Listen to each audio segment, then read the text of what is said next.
Buenos días. Pues es cierto esto, es una época de depresión. Bueno, se ha notado un incremento habitualmente en estas épocas, pero consideramos que ahora con la sensación de crisis, que bueno, los efectos para mucha gente están siendo bastante reales, en un momento dado, pues por supuesto que se va a reflejar en un número muchísimo mayor.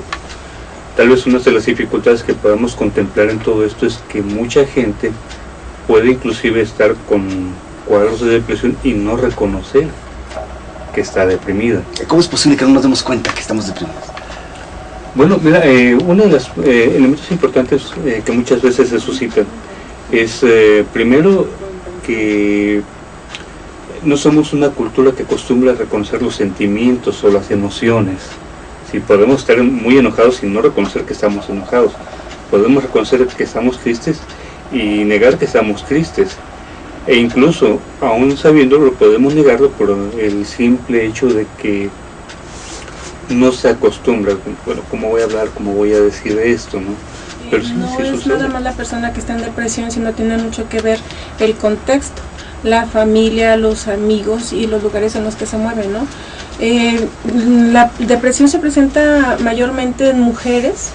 Y fíjate que qué curioso, ¿no? Porque las mujeres se supone que tienen como más libertad de reconocer esos sentimientos. Hasta decimos que son más chillonas y pueden manifestar sus emociones. Exacto, y sin embargo, por la misma dinámica de los roles familiares, de los estereotipos, más bien estereotipos de género, ¿verdad? Que en donde la mujer pasa a un segundo plano, es por lo que no se le permite, pues, expresar o el enojo, o la rabia, o la tristeza, por las situaciones que esté viviendo o con las personas con las que esté conviviendo, ¿no?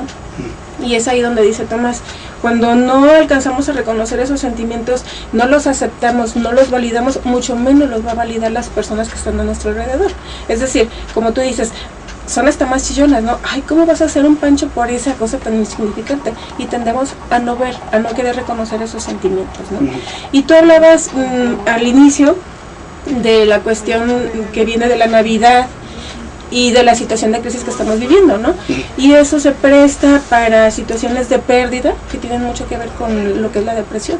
No nada más son las cuestiones de pérdida de familiares o de duelos en ese sentido, sino por ejemplo la pérdida del empleo, ¿verdad? La pérdida del trabajo, y eso crea una tensión enorme en las personas y de frustración porque salen a la calle a buscar realmente querer resolver esa situación y no encuentran, ¿no? Y eso es una situación en cadena que los lleva a, por ejemplo, un día no querer levantarse de la cama, pero luego ese día se convierte en 2 y luego en una semana y luego en un mes, ¿no? Y el contexto también que no ayuda, oye, pues, ¿cómo? Por eso estás en esa situación. O sea, el hecho de reconocer que sí está triste, que está enojado, que está frustrado, y por otro lado también el hecho de reconocer que hay cosas valiosas, que no por estar en esa situación es una persona inútil, es una persona que no puede salir sola de la depresión, y que de hecho así es. Tiene que tener el apoyo de la red social, hermanos, tíos, la pareja, toda la red social para que pueda salir metodologías para empezar a reconocerlo. Eso, por ejemplo, bueno, uno sería una sensación, puede ser de cansancio, de fatiga, de no sentir energía para hacer las cosas, ¿sí? Puede tener, muy importante, ideaciones de muerte. No significa ideaciones suicidas. O sea, no se trata de que la persona diga, no, pues ahora, pues, ¿y qué pasaría si me pegaron un tiro? No. Puede estar pensando, bueno, y cómo se sentirá la muerte, cómo se sentirá morir. No estar aquí. No estar aquí. Entonces, fíjate que no está pensando en suicidarse, pero sí está pensando en la muerte, ¿sí? A veces estas situaciones se acompañan de algunas sensaciones de dolor de cabeza, sensación psicológica, por ejemplo, de que haga lo que haga, no puede cambiar su entorno. Es una sensación de mucha frustración, en donde la persona dice, bueno, pues hago esto malo, hago lo otro malo. Y algo que llama la atención en estas circunstancias es que muchas veces hay bastante rigidez en cuanto a la forma de ver las cosas. Es decir, la persona está pensando todo el tiempo en el que yo debo y yo tengo, ¿sí? Y se pone estándares demasiado elevados y muy difíciles de cumplir. Como no los va a cumplir, puede generar mayor sentido de incompetencia y de malestar. No notamos a una persona en estas circunstancias porque en cierto sentido una persona con una depresión fuerte muchas veces puede ser esclavo de las apariencias, es decir, está muy al pendiente de lo que digan y piensen los demás y menos de sus propias necesidades. En ese sentido, sobre lo que menciona Dolores, por ejemplo en el caso de las mujeres, normalmente vivimos en una cultura que enseña a las mujeres a que su valor está determinado en la medida en la que sirven a otros o para otros, no a sí mismas. Entonces tenemos madres que no comen hasta que ya comieron todos los hijos. ¿Sí? Tenemos a esposas que son todo abnegación, en donde se sienten que para que detrás de cada hombre hay una gran mujer y renuncian a sus propios sueños. Y entonces en ese sentido se queda la sensación de ser más que nada una especie de la red social, porque también en esta sociedad, aunque tengamos gente al lado, estamos solos muchas veces. Sí, y en ese sentido es muy importante la paciencia de las personas que están al lado de este tipo de las personas que pueden presentar algún cuadro de depresión, ¿no? No, el hecho de decirles, ánimo, tú puedes, bueno, puede ayudar.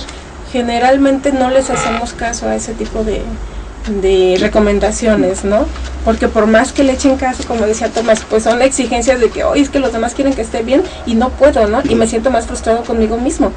Entonces, claro, están ahí las cuestiones de, si eso no me funciona, no me sirve, entonces acudir con alguien que sí les pueda dar otras alternativas, otras opciones, buscar otras áreas, ¿verdad? Bueno, y aquí quisiera mencionar, la depresión nos va a afectar en todas las áreas de mi persona y de mi vida, es decir, me va a afectar mi pensamiento, mis emociones, como decía Tomás, al no poderlas reconocer o dimensionarlas, y en lo que hago, ¿verdad?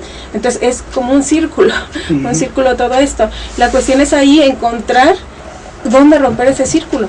Y si ya le dije, échale ganas, mira, tú puedes, mira, no te desesperes, y eso no me sirve, pues entonces hay que ir a otro nivel, con alguien que sí pueda, ¿no? O el psicólogo o el psiquiatra, que en un momento dado podrían como aportar algo más para que se rompa ese círculo. Yo creo que el psicólogo o el psiquiatra serían una opción, pero si la persona está bien convencida y siente que le funciona y que puede ayudarle a salir, el ir con el señor cura, con el padre, con un amigo, se vale, todo se vale.